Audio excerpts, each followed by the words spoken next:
बिस्मिल्लाहिर्रहमानिर्रहीम, अस्सलाम वालेकुम। आज मैं आपको बनाना सिखाऊंगी चिकन मलाई बोटी। तो इसके लिए आप ले लीजिएगा बोनलेस चिकन के cubes 1 kilo, cream 4 table spoon, दही 4 टेबल स्पून, हरी मिर्चें पिसी हुई 1 टेबल स्पून, भुना कुटा धनिया और जीरा 1 टेबल स्पून, नमक 1 टेबल स्पून या हस्बे जरूरत, अदरक लहसुन पिसा हुआ 1 टेबल स्पून भरकर, कुटी काली मिर्चें 1 टीस्पून, गरम मसाला पाउडर 1 टीस्पून, सुर्ख मिर्च पाउडर 1 टीस्पून, कुटी लाल मिर्चें 1 teaspoon, lemon juice 4 tablespoon, जाफरान 1 चुटकी और सब्ज इलायची का पाउडर 1/2 टीस्पून चाहिए होगा। और ऊपर ब्रश करने के लिए चाहिए होगा तेल या मक्खन या देसी घी ले लीजिएगा। और मैं इसे सीखों पर लगाकर ग्रिल करूंगी। आप इसे पैन में भी बना सकते हैं, ओवन में भी बना सकते हैं। और अगर आप पैन में या ओवन में बना रहे हैं तो आप मैरिनेशन में ही थोड़ा ऑयल या घी या मक्खन शामिल कर दीजिएगा और बना लीजिएगा। और जब ये तैयार हो जाए तो कोयले का दम लगा दीजिएगा ताकि इसके अंदर एक जबरदस्त सा स्मोकी फ्लेवर आ जाए। तो सबसे पहले चिकन को मैरिनेट करने के लिए आप इसमें डाल लें दही, क्रीम,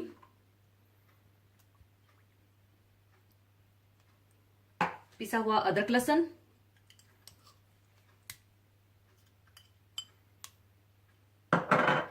पिसी हुई हरी मिर्चें,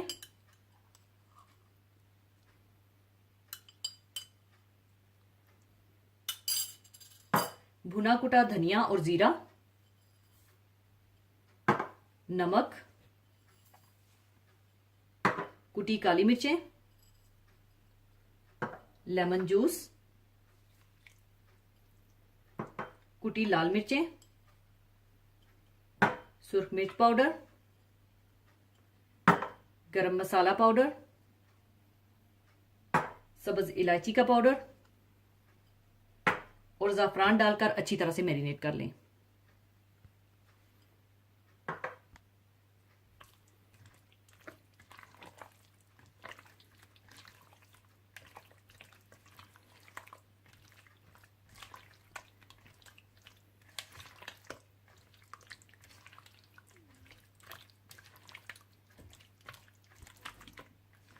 अच्छी तरह मैरिनेट करने के बाद आप इसे आधे घंटे से 1 घंटे के लिए कवर करके रख दें।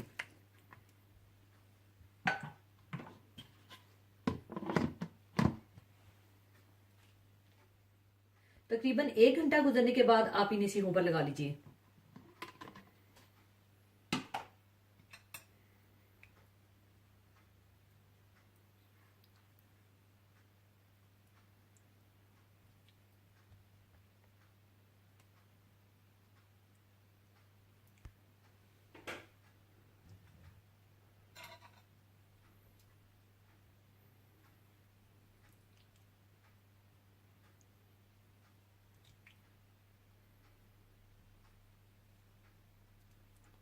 और इसी तरह से आप सारी सीखों पर लगा लीजिए।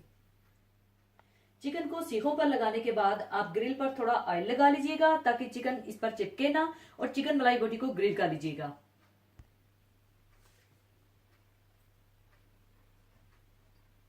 इस तरह से आप पहले ऑयल या मक्खन लगा लीजिएगा।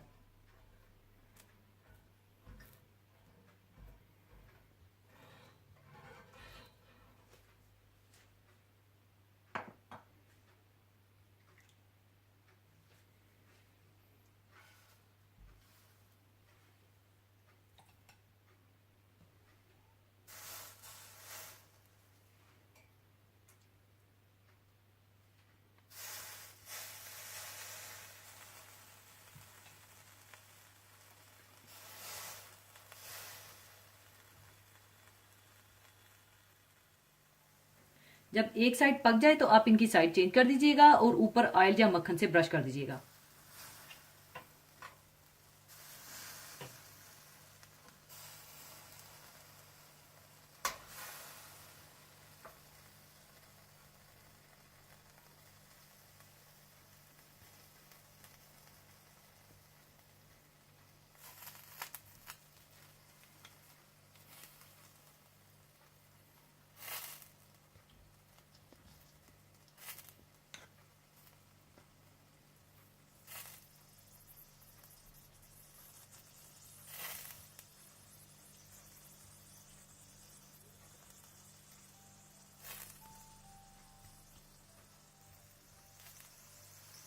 चिकन मलाई बोटी पकने के बाद इसी तरह से आप बाकी चीज़ों को भी तैयार कर लीजिएगा।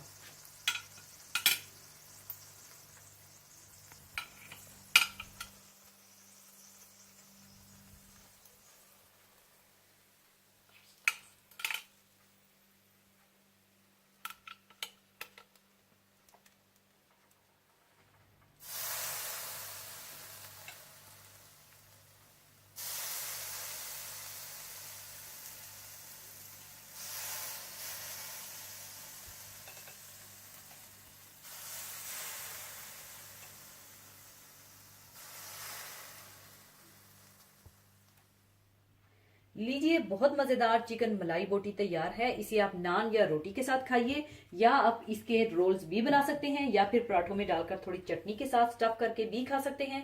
तो ज़रूर बनाइएगा और मुझे अपनी दुआओं में याद रखिएगा और मुझे अपने कमेंट्स ज़रूर दीजिएगा। और जाने से पहले एक हदीस पाक शेयर करना चाहूँगी।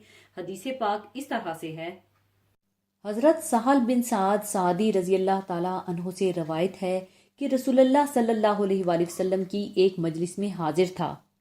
उसमें आप सल्लल्लाहु अलैहि वसल्लम ने जन्नत का हाल बयान किया, यहाँ तक कि बेइंतहा तारीफ फरमाई। आखिर में फरमाया, जन्नत में ऐसी ऐसी नेमतें हैं जिन्हें किसी आंख ने नहीं देखा, ना किसी कान ने उनकी तारीफ सुनी है, ना ही उनका तसव्वुर किसी आदमी के दिल में पैदा हुआ है। फिर आप सल्लल्लाहु अलैहि वसल्लम ने ये आयत तलावत फरमाई, ये जन्नत उन लोगों के लिए है जिनके पहलू बिस्तरों से अलग रहते हैं, अपने रब को अजाब के डर से और सवाब की उम्मीद से पुकारते हैं, और जो रिज्क हमने उनको दिया है इसे अल्लाह की राह में खर्च करते हैं। कोई नहीं जानता उन नेमतों को जो उनकी आंखों को ठंडक पहुंचाने वाली हैं।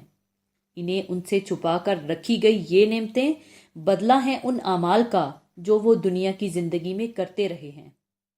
कुरान मजीद और अहादीस मुबारका में जन्नत और जहन्नुम के बारे में बड़ी वाज़िया तफसीलात मिलती हैं। मसलन जन्नत के फल गोश्त शक्लो सूरत में इस दुनिया के फलों जैसे होंगे, लेकिन जायका और खुशबू में उनका कोई मुकाबला नहीं। जन्नत में भूख प्यास नहीं होगी। जन्नत की वुसअत ज़मीनों आसमान की वुसअत के बराबर है। जन्नत में बुढ़ापा और बीमारी नहीं है। अहली जन्नत के लिए इंतहाई खूबसूरत बीवियां होंगी जिनका हुस्न नाकाबिले बयान है। इसी तरह जहन्नुम की होलनाकियों का भी जिक्र है। मसलन जहन्नमियों के लिए आग का ओढ़ना और आग का बिछोना होगा। पीने के लिए जख्मों से बहने वाले खून और पीप का आमेजा दिया जाएगा।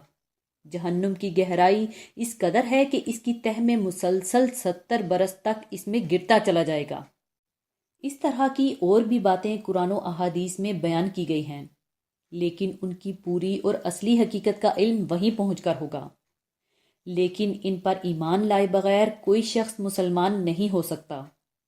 बाज जाहिर परस्तों के नज़दीक ये सब मजहबी लोगों की खाम ख्यालियाँ हैं, इसलिए कि जो चीज़ नज़र ना आए या अकल में ना आए इसको कैसे मान लिया जाए।